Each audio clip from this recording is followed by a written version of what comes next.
C'est un cas d'ingérence dans notre souveraineté, ça, non? Très clair, à lire, disponible sur Internet, rapport de l'école de guerre économique, notamment sur l'action des fondations politiques allemandes sur le nucléaire en France. Alors, les fondations politiques en Allemagne, elles sont financées avec de l'argent public, c'est une tradition associée d'ailleurs à la dénazification du pays, et puis elles se sont développées, elles influencent l'opinion allemande, bien sûr, elles représentent les intérêts des partis politiques allemands, plusieurs fondations.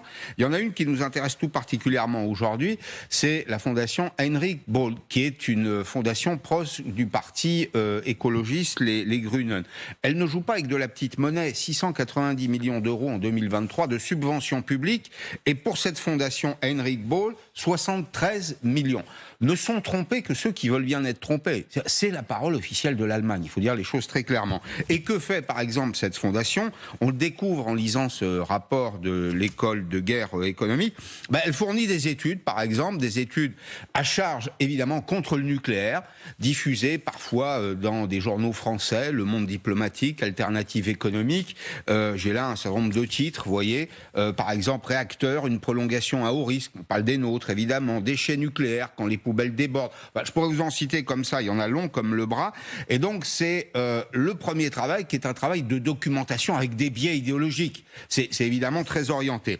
Deuxième axe de travail, participe directement à la vie politique française. Au mois de mars de cette année, réunion chez Europe Écologie Les Verts, le vice-président de cette fondation y participe pour lancer la contre-offensive culturelle en France.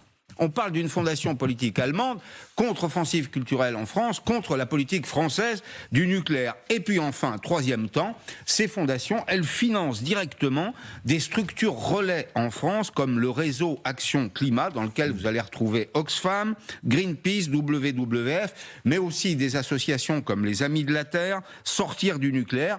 Et donc en 2022, au mois de novembre dernier, Henri Proglio, ancien patron d'EDF, déclare à une commission d'enquête parlementaire: comment voulez-vous, parlant de l'Allemagne, comment voulez-vous que ce pays qui a bâti sa richesse, son efficacité, sa crédibilité sur son industrie accepte que la France dispose d'un outil aussi compétitif qu'EDF?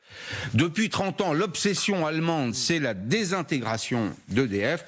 Je dirais qu'il faut s'occuper de ses amis parfois avant de s'occuper de ses adversaires. Exactement. Rapport de l'école de guerre économique. Hein. C'est ça. C'est ça. À noter, évidemment, pour ce jeu d'influence au vu et au su de tout le monde, apparemment. C'est ça. En tous les cas des Allemands.